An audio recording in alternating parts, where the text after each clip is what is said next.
Right, hello everybody, welcome back to The Golden Sky. Today it is Monday the 17th of November 2025.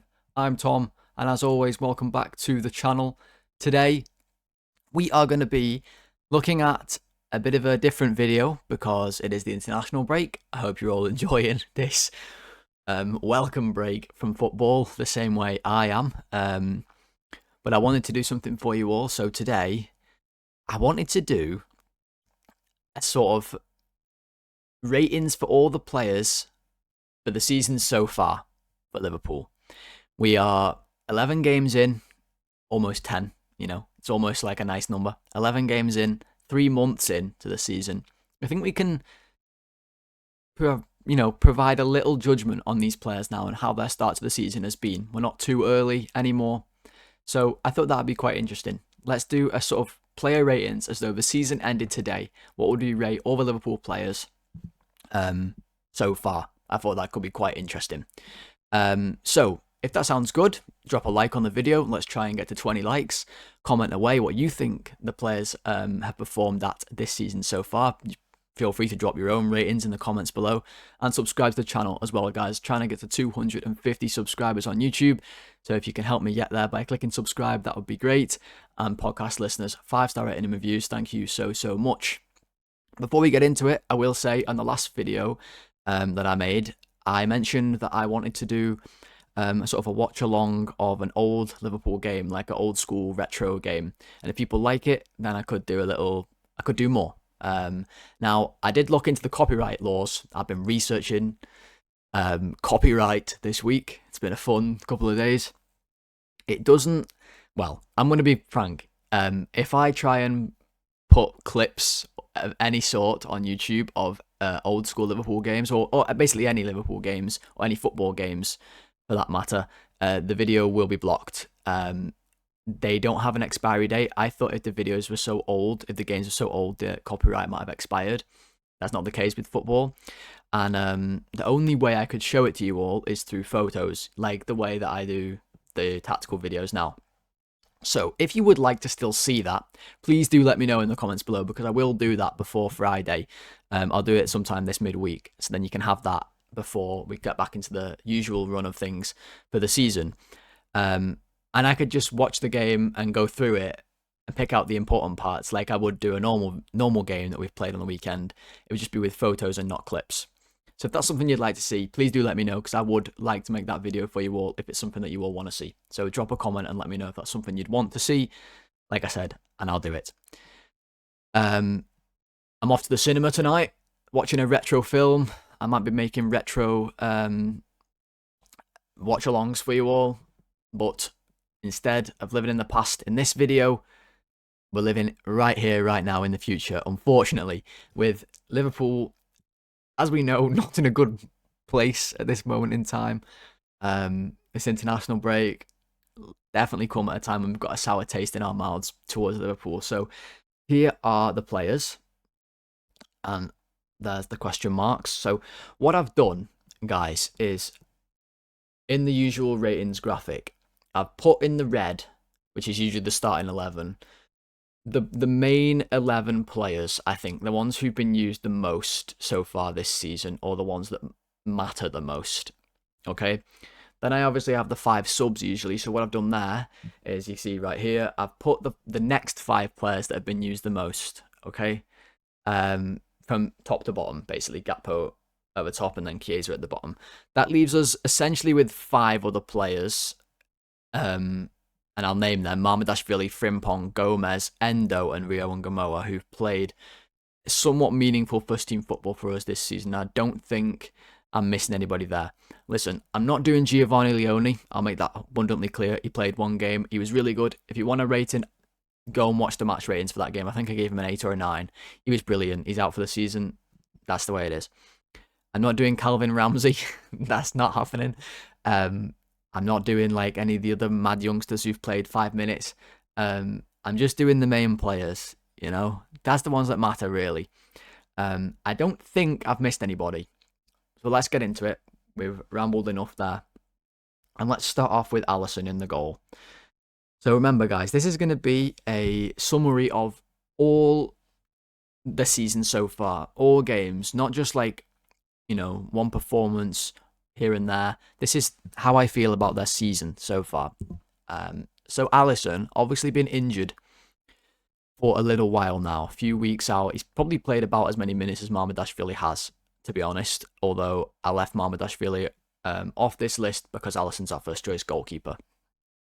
So what would we say about Alisson? Well, I think before he got injured, Crystal Palace and Galatasaray, they're the two games. We lost both of those games, and it was the start of our really bad run. But Alisson in both of those games was really good, especially Crystal Palace. He was really excellent in that game. It was pretty much the only reason we weren't 4-0 down. It was a brilliant performance. Before that, there wasn't a single goal that went in where you said, that's a mistake from Alisson, which is what you'd expect from him, really. He doesn't really make mistakes. He's that good. So there's not loads and loads and loads to talk about with Alisson, really, because of his injury. That's disappointing that he got injured, and that certainly knocks him down a little bit because he always gets injured. And it's disappointing that our first choice goalkeeper, who's as good as he is, always gets an injury for maybe 10 games or so. His hamstrings, he must barbecue them when he barbecues the rest of his meat a little bit because they just fall off the bone every year. His femur, the meat just falls straight off it, honestly, onto the floor in Turkey as well when he got injured. It's a shame. And for that reason, he can't score that highly to me, but I'm just going to give him a 7 because when he played, he's been really good. Great performances, even in our losses. I know he didn't keep many clean sheets, but that's more about the defence, I think, than the goalkeepers. And I think before he got injured, the games he played in, as we were playing bad and he was facing a lot of shots, he played well, but the injury knocks him down from scoring any higher. So I'm going with a 7 for Alisson. Let me know if you agree or disagree with any of these in the comments. Now, Conor Bradley is a really, really tough one for me to call because I would say overall, his season has been a poor one thus far. Didn't start the season. Obviously, we started with Frimpong against Bournemouth in the first game. So he doesn't start. Then Frimpong gets injured.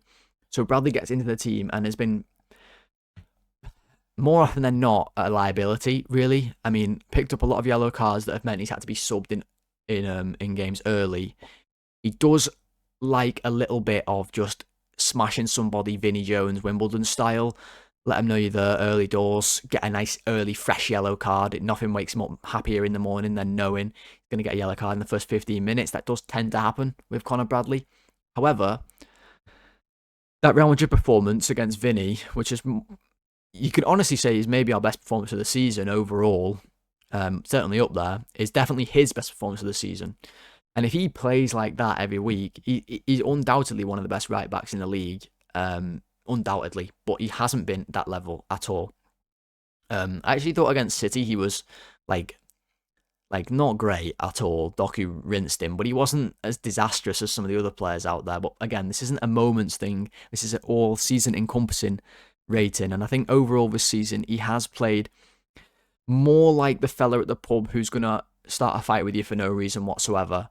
Maybe a little bit roided up. Maybe someone said that jacket's a bit too tight on you, Connor, and he's offered you out for a fight. That's how he's played. More that than a smart, intelligent footballer who has a little bit of an edge to him, a bit like Robbo, what we saw when he was a bit younger. So for me, he's had a poor season, and that scores him below the 6 average, and I'm going to honestly give him a 4. Because I don't think he's been very good. There's been lots of games where I've given him really low scores. I think he's got a lot to improve on. But that Real Madrid game is a beacon of light, isn't it? It really is, for how he can improve. Someone who must improve, is Ibrahima Konate. Possibly the worst performer of all these players, maybe this season so far, which is strange because last season, obviously, title-winning defense. He's always in a team. He was really good last season. Our defensive record was good last year. He was reliable. You never really felt a danger with him. He did a really good job, and he's not a new player to Liverpool either. But this season, I don't know what it is with Konate, but he just looks totally out of his depth. I mean, completely. Like, especially when we play away, he's like lost. He does play. I've called him this season a tranquilized rhino. He does play a little bit like that. Like someone has put some like injection of paralytic ketamine in him or something, and he can't move. And he's there, and he's watching Kevin Schade run past him. He's watching Haaland run past him. He can't jump off the floor. Like, maybe he's an elephant. Maybe less rhino, more elephant, because they can't jump. Because it's not been good at all. He's a little bit, allergic to crosses at the minute. Like we saw against City, he's not heading it away, really. He's not imposing himself. He keeps coming across to, like, deal with situations and making it worse. It just gives you nerves every time he's near the ball. Now, on the ball as well, he's becoming a bit of a problem because this is not a new thing, but teams more than ever this season are forcing him to have the ball, and we are not able to build up. Now, that's not just his fault, that's the midfield's fault, and we'll get to them later, but he has to be better, more confident in his progressive passing, and he hasn't been good enough this season so far. He has looked pretty poor. It's been shocking, really. He's had maybe 2 or 3 good games. One was Arsenal, when they didn't attack. One was... there was another home game he played all right in. I can't remember. There was another home game. Maybe Atletico Madrid or something like that. There was another one where he played well at home. Obviously scored against Frankfurt. Didn't really have to defend much in that game. So it's really tough for me, but I have to give him a 1 because he has been woeful. He really has. I don't think that's harsh, a 1, because he's been shocking. There's rumours that this fella is going to Real Madrid for free. I mean, this must be Real Madrid Castilla, who aren't allowed to get promoted to the top league in the Spanish league system because they're Real Madrid's B team. Because he can't be playing for Real Madrid. No way. I mean, unless they're on some sort of circus arc, because he's woeful at the minute. So that's Konate. Hopefully this international break, he's gone on some sort of trip away, relax himself, maybe gone to Turks and Caicos or something, I don't know, somewhere nice, have a little chill, come back rejuvenated. And Virgil van Dijk, the opposite needs to happen. We need to send him somewhere that's not chill. Maybe send him to Mount Everest, make him climb it. Maybe send him to the middle of the DR Congo, just let him fend for himself. Maybe send him anywhere that's not gonna make him chill out, because he needs to wake up a little bit. He needs to be less chill. He's too relaxed. We need to send him to the Antarctic, let him go in one of them polar bear cages and have one of them just sort of sniff around him, get his heart rate up and say, right, this is the level you need to be at when you're playing. Too many times this season with Van Dijk, I've seen him just like not show enough, like, I don't know how to describe it. It's like an oomph is the best word I can use in his game. I'm thinking about the block against City, and of course it's recency bias because it's the most recent game, but the block where he just flicked his leg out. I'm thinking about times where, like, players have been running down the line and he's been kind of shepherding them, but he doesn't actually stop anything happening. Thinking about Caicedo running at him and he backs off and does like a pathetic attempt to try and block the shot that got memed.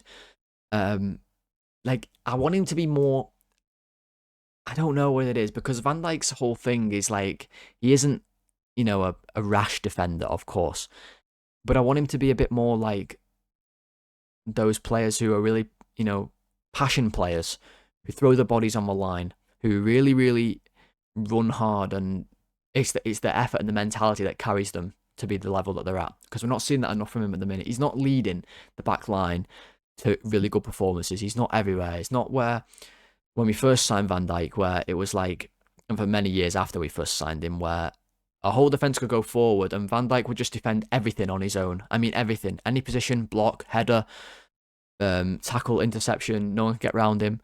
Now we're seeing if the ball goes near Van Dijk, usually there's no danger. Like, usually he can deal with it. But if the ball's not near him, he's not able to sweep round anymore and cover. And I'm not seeing enough desire maybe from him and enough, like, enough of that gene to sort of pull you out of a tough moment or really stop something that looks certain from actually happening. I think he's been a little bit below par this season so far. So for me, I'm giving him a 5. I just think a little bit below his usual standard. Now, he stood up for us a few times. I think about the goal at Frankfurt. I think about the goal at City that should have stood. You know, these moments are big moments. There was another game. Did he score? Was it Atletico he scored? I think it was, right? Forgive me, guys. These are all sort of blending together, these games right now. But I think he scored the winner in that game.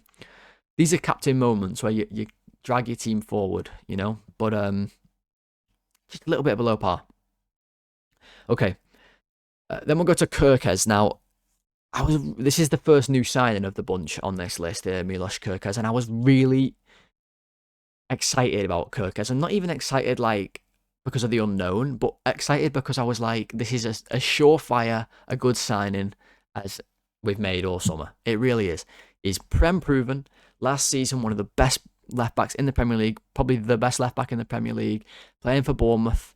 You know, comes in, replace Andy Robbo, a clear weak point in our squad last season, left back, younger version, really attacking, good cross with the ball, decent like defensive numbers, nice and aggressive. I'm thinking this is gonna be great. At Bournemouth, first game of the season, old club, Semenyo had him on toast. He got booked from a really, really rash tackle early doors. You're thinking, well, that looks a bit worrying, but Semenyo's a good player. It's his old club. It's his first game. You know, you let him off. Maybe he was really amped up. It turns out he probably wasn't amped up. And actually, this fella might just be a lunatic. I mean, proper Looney Tunes, Bugs Bunny, Daffy Duck behaviour from this fella. I don't know what sort of Looney Tunes name he'd have. He's a bit like the Tasmanian Devil, if we're being totally honest, isn't he? He's just like a whirlwind over at left back. You never know quite what's going to happen. He's just spinning round dead fast, heading it, kicking it, anywhere it'll go. He's been disappointing. I mean, really, really disappointing. He's actually been dropped for Robbo after like 10 games. Like fully dropped as well, not rested, like not being picked anymore. Not great. Now, he is only 21 years old. He might be 22 now. He is only 21 when we signed him. So this is not a sign that we need to panic on and say it's an absolute failure.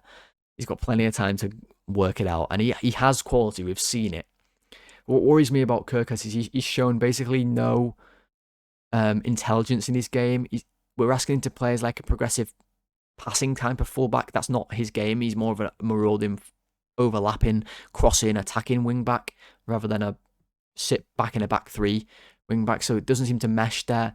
The style of player that we want versus the profile of player that we actually have, they don't match. And as a result, I think he's struggled. I think he's really struggled. And for me, he's been slightly better than Konate, who has been at fault for genuinely several goals. I can't think Kerkez really has had moments where you've been like, that was a completely Kerkez's fault, except the Newcastle game where he doesn't jump at the back post. That was weird. 2 for Kerkez. Gravenberch, first midfielder on the list. Now, we missed him at the start of the season against Bournemouth because of the suspension, and we conceded those 2 goals on the counter-attack, and everyone thought, well, don't worry, because when we have Gravenberch back, we're going to be much better defensively. You know, he's the one to sort of stand in front of that defence, you know, keep everything at bay, make sure everything's in order. He's our destroyer. He's our more number 6 type midfielder, like he was last season. Going to help us out.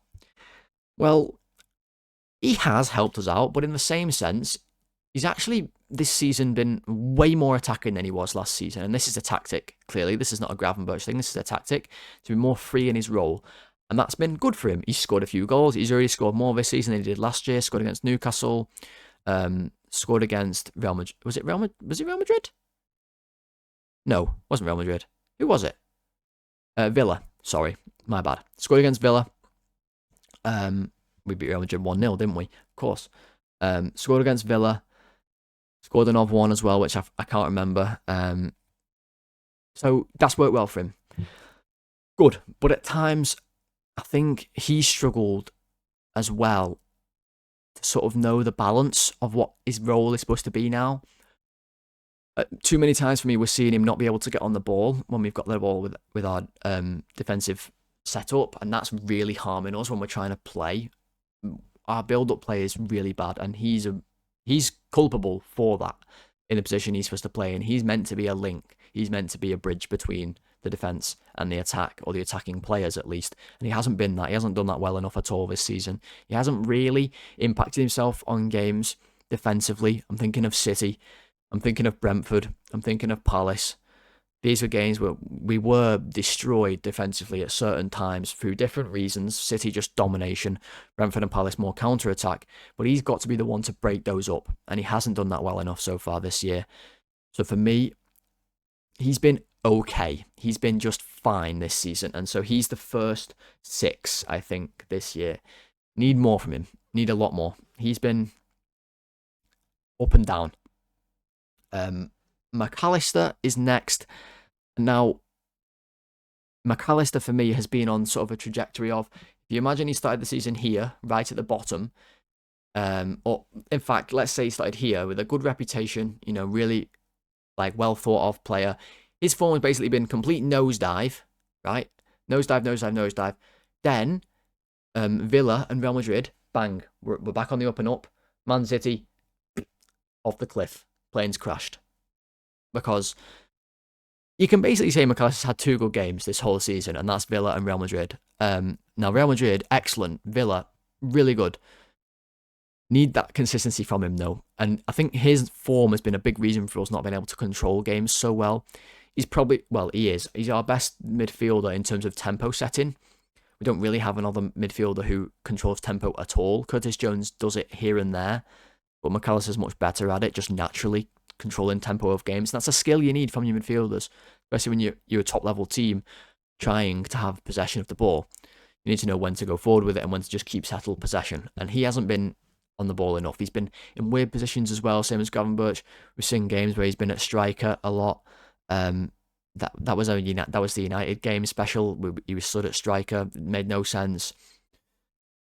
Just not the same level that we used to been seeing from McAllister since his arrival at Liverpool. I've seen some ridiculous takes about him. I've seen some people saying he's finished, like his legs have gone and that's it. Now that's insane. I've seen some people saying, I can't remember who it was, there was someone online said, well, he was only 30 million, so I think maybe this is just as good as he is. It's just bananas. Some of the things I've been seeing about him. He's just been in bad form. It's gone on for a bit too long, I agree.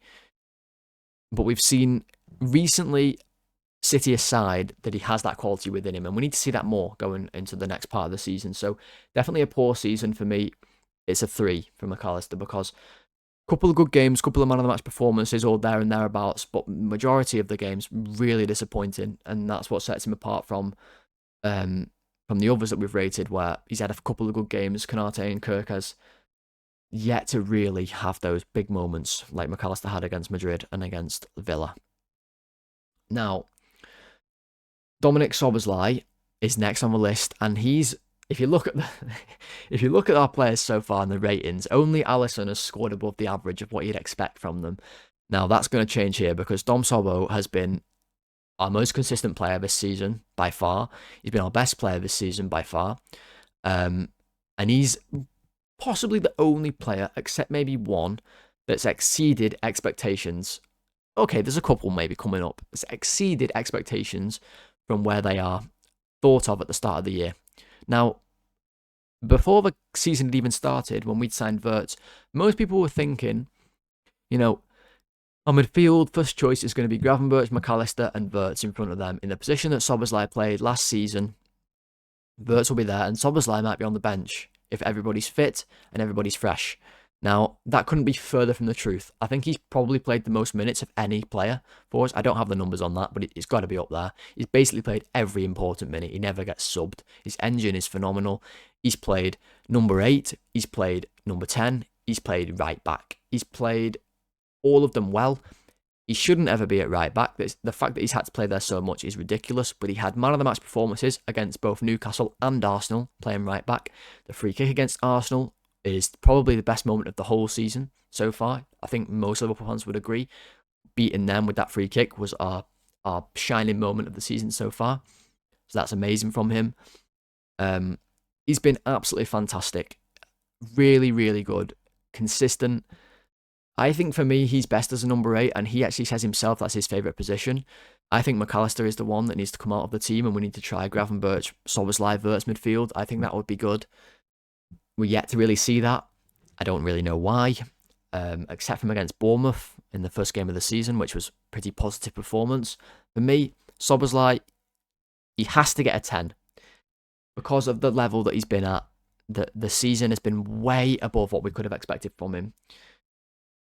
I don't really see how we can say he's been worse. He's been contributing to goals defensively, probably our best midfielder, maybe our best player. Off the ball work is especially good. On the ball, like I said, goal contributions really good. Goals, assists, creating chances, corner delivery, just really, really good. I don't see how it can't be a 10. Individually, he's been brilliant. Player of the season by far. Okay, Salah is up next, and this is a tricky one for me. Now, Salah is probably the most divisive player in our entire squad. Now, I struggle with that a little bit because I find it difficult to criticise Salah so heavily given what he's done for the club. I think of the level that Salah is at when you're comparing him to the legendary players that have played for Liverpool, and the fact that he's better than most of them. I think Salah is possibly our third best ever player behind Dalglish and Gerrard. That's where I hold Salah in my mind. So I find it hard to say things like just throw him out of a team, criticise him so much. However, this season, he certainly has had spells, especially long spells, where he has been really, really bad. I mean, some of the worst we've seen Salah with Liverpool. I'm not blind to the fact to say that.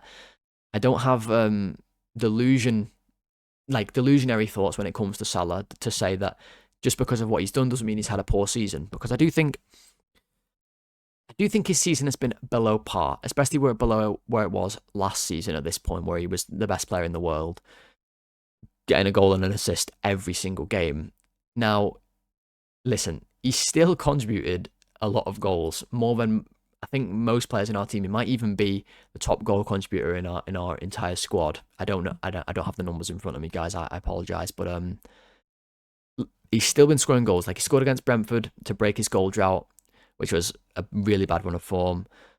Then he scored the next game after that. That was Villa. Like, he's not been great, but he's still popping up here and there with goals. I think his general play has been really poor, though, more often than it's been good. Giving the ball away too much, not being strong with his back to goal, as we've seen, not being able to dribble past players. Didn't he have like a stat going around where he hadn't dribbled past a single player in like his first 10 games, which is crazy for a winger. Look, it's not been a great year for Salah, but I think there's been moments where he has still been our most dangerous attacker. People are going to definitely be, there's going to be a high disparity in what you might want to rate Salah, but for me, I'm going with a 4. I'm looking at, he's been better than McAllister. He just has been better. I'm looking at Bradley and Van Dijk. I'm thinking 5 maybe, but we need Salah to be so good. Otherwise, we're so bad. We've seen it already. And I think, taking that into account, the weight on his shoulders, you have to give him a 4 because we haven't been delivering. Now, Hugo Ekitike is next. This is one of the other players that I was talking about when I mentioned during Szoboszlai's rating that has exceeded expectations. Now, it's funny really because Ekitike came in for a lot of money. I think it's around 70, 80 million. I can't remember the exact final fee that we've agreed with Frankfurt for him. But with all the Isak drama in the summer, that has almost been forgotten, and he was sort of treated as like a luxury type signing, like an excess. We've signed Isak, and also we've got Ekitike. Now, Isak obviously signed on deadline day, so wasn't even here for the first few games of the season, and then it took a while to get fit, and then got injured. So Isak's career yet to really kick off. We'll talk about Isak later, but Ekitike has taken that mantle of number 9. The position, like being available to him, and really grabbed it. He's been fantastic, hasn't he, really? Most of the time. Now, he's still a young striker, and there are still games like City where he is ineffective, not on the ball really at all.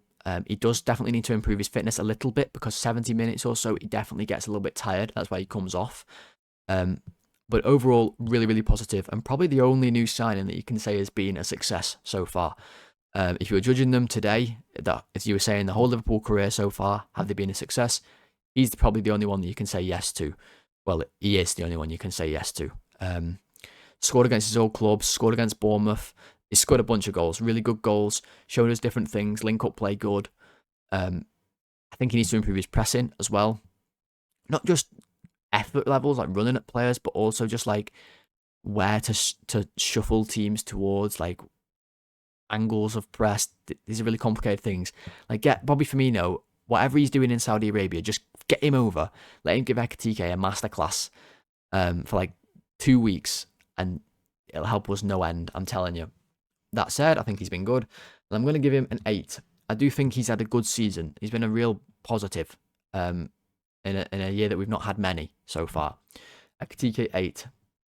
And now the painful one, Florian Wirtz. So I have never been more excited for a Liverpool signing in my life than Florian Wirtz. That's a fact. When we signed Torres, I think I was 5 years old, and I knew from what I was being told by adults that Torres was a big deal, but I couldn't, I'd never seen Torres, I didn't know who Torres was. Suarez wasn't a big name when he arrived. Thiago, I was very, very excited for when we signed him, but Wirtz has definitely eclipsed that. Definitely. Because this is not a player who's 30 years old and is like a little cherry on top of an already amazing squad. This is a 21-year-old, like, I'm talking in hypotheticals because we haven't seen this at Liverpool, but 21-year-old, one of the best players in the world. Like, he certainly was, at least, at Leverkusen, guys. This is not up for debate. Like, he was. And I'm thinking this is going to be amazing. Honestly, it couldn't really have gone more against what I thought so far. We've seen him in too many positions.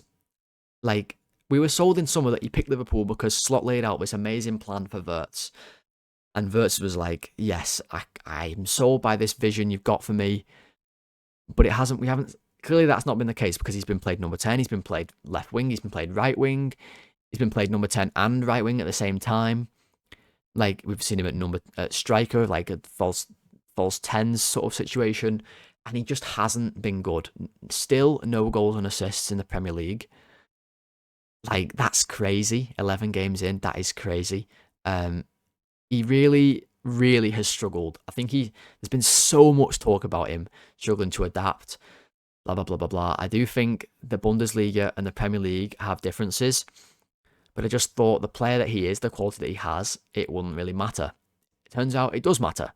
He certainly needs to, I don't think bulk up is the answer, but just be more aware of where the challenges are going to come from and the intensity they're going to come with in the Premier League. His touches are way down, dribbles are way down. Like, numbers are generally across the board way down. But it's those touches and dribbles that are most eye-opening for me.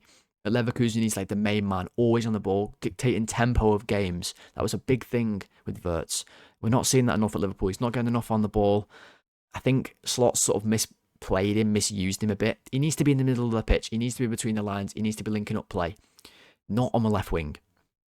It's been a really poor season. It really has. And I can't rate him any higher than Kerkez. To be honest. So for me, he gets the same rating. It's a 2. He's had some decent moments here and there. Like, people were saying the Real Madrid performance is his best so far for us. Now, I spoke to my friend at work about this as a Villa fan, and we both agreed it was an okay performance. Like, it was fine. It was good. It wasn't anything amazing. It's because he's not been playing that well that we were all like, yes, that was really good. I need to see him a lot more from him. I'm going to go to Gakpo, who's probably the only player, really, outside of those first 11 that are, like, have played a lot of minutes that you can really, really judge them on so far this season. And I think Gakpo has been a little bit hard done by our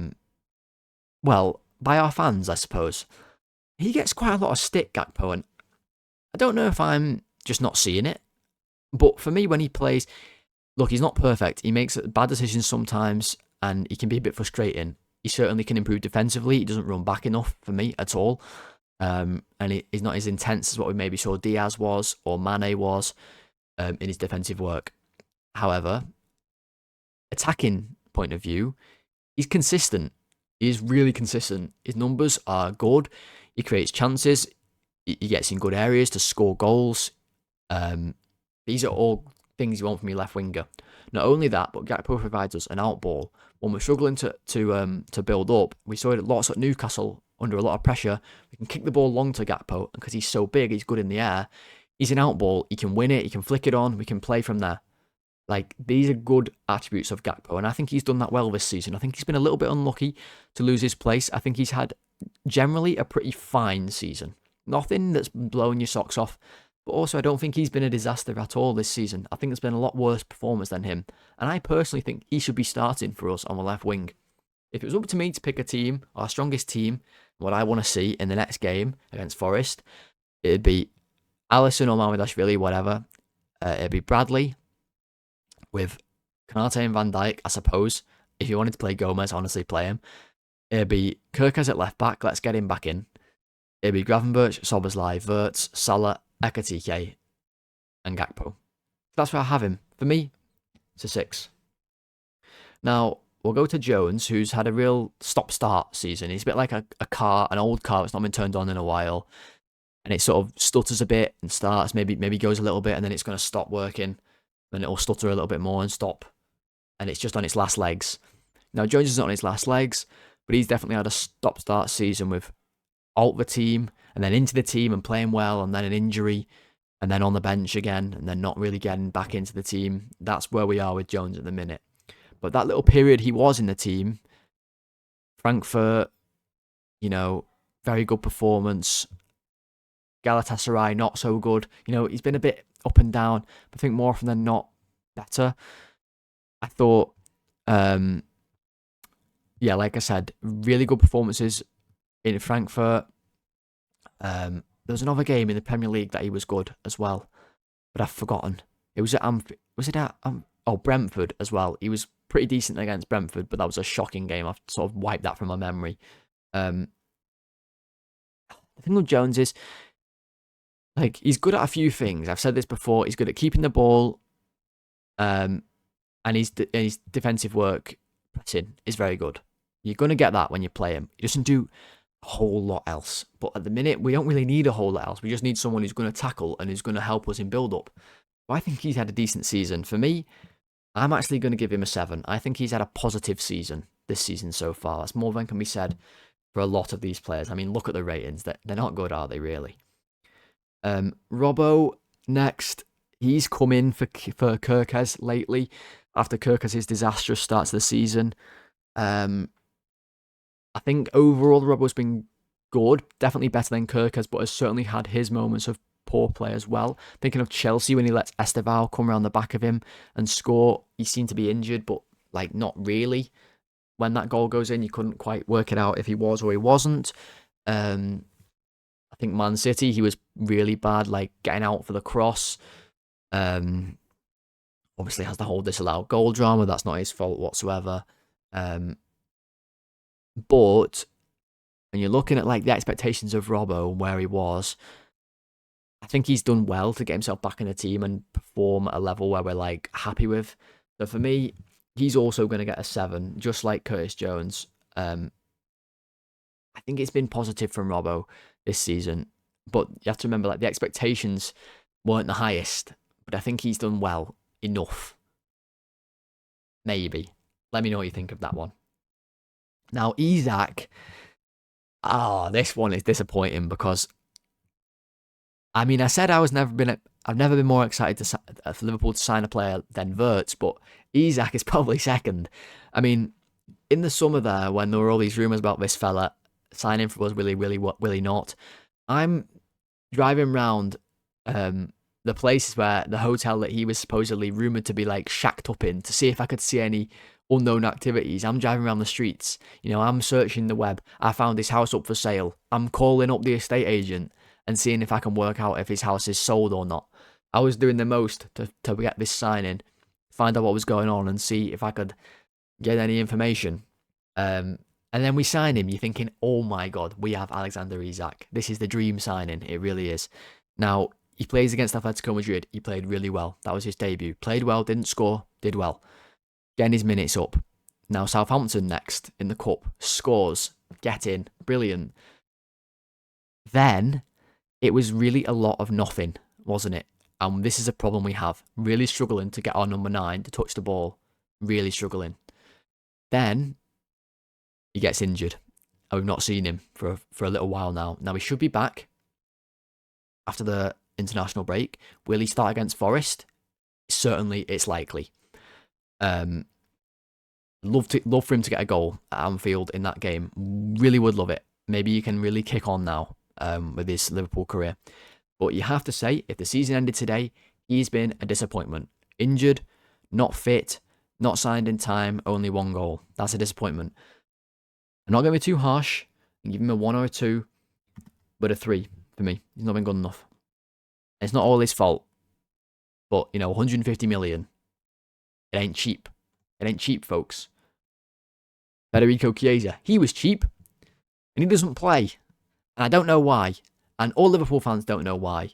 We don't understand why Arne Slot will not play Federico Chiesa, because every time he plays, he looks pretty good. He does. He scored goals this season. Bournemouth was an amazing moment. Amazing moment. That goal from Chiesa to win it. We saw him score an equaliser against Palace. He's been clutch in moments where we needed him. I'm sure he's scored another. I'm sure he has. But all this to say, he still doesn't play any minutes, meaningful minutes for us. There was the cup game. Southampton, he was man of the match by a mile. That was the game where everything just went wrong. Leone got injured. Ekitike took his shirt off for the winning goal after Chiesa gave it to him. And then it was just an absolute downward spiral from that point on. But Chiesa, he can definitely hold his head up high, and all Liverpool fans want more, not from Chiesa, but more opportunity for him. So for me, he has to get an 8. He's had a good season. He really has had a good season. So they're the main 16 players. I will talk about the others just quickly, but they won't be on the graphic. So just you have to lock in for this one, guys. Mamardashvili, I'll make this one quick because I think he's had a very similar situation, really, to Alisson's situation. He didn't play the first half of the season, comes in when Alisson gets injured, and I think has made some good saves, hasn't really been to blame, except maybe one against Brentford. He's got to come out his goal faster to close down Sharda. I think certainly that one. Saved the Haaland penalty, that's good. Made some good saves, like just in open play. Certainly looks like a really solid goalkeeper. Looks more than good enough to take over from Alisson one day, which is clearly the plan. So I'm going to give him a 7 as well, similar to Alisson. I just think he's been sound. But already, we've seen too much of him. Alisson should be playing. Someone who we haven't seen enough of is Jeremy Frimpong. Another new signing, another poor start to his Liverpool career. Never injured at all before he comes to us. He's done his hamstring twice in 3 months. It's really disappointing. So we just haven't seen enough. We've seen him in spurts. Sometimes he's looked alright. Sometimes he just looks like he can't pass the ball 5 yards. Disappointing, and hopefully he can get fit again and stay fit for the rest of the season, because we need him to play with Bradley, so then we don't end up with Szoboszlai or anything weird at right back. But I don't know. Up to now, it's probably a 2, isn't it? Because he's just not been there. Too many injuries. Gomez has barely played. He did start against Palace in the game in the Cup, which was a shocking game, and he was shocking. People crying out for him to start, maybe left back, right back, or centre back. The noise has been significantly quieter since then. Now, I do feel a little bit bad for him because he doesn't play all that much. It's hard to get a rhythm. And when he did play in that game, it was in a back 3, which was just completely random. We'll never do that again. And he's with random players. I do feel a little bit bad for him. I would actually like to see him get given a chance next to Van Dijk, because he can't be worse than Konate. He seriously can't. So what do you give him? 5? Just a 5, I think, for Gomez. Endo has played like twice. We've not really seen much of the Endo sub this year because, quite frankly, none of the games have been in that situation. We've been chasing the game till the last second, so we don't need someone to shore it up for us. We've barely seen Endo, so that's just a 6. This is why I didn't put these on the graphic, guys. They've not played enough. And Rio, now, I was debating even putting Rio on, but I suppose the Newcastle goal was big enough that he has to be on. That was an amazing moment, one of the best moments of the season as well, just like the Arsenal game, where Szoboszlai scored that winner. Rio's winner at St. James's was a shining moment of the season. And a great moment for him. He's looked good in his substitute minutes. I do think we have maybe a little bit too much reliance on him as our 6th attacker, our only real backup out and out left winger. I would like to maybe see him go on loan to a Premier League club, to be honest, to be playing week in, week out. Maybe at a Sunderland, or not a Burnley, maybe a Leeds, something like that, where he can play week in, week out. Or even a high-level championship club, just somewhere like Harvey Elliott's loan, where he can get used to playing in the schedule.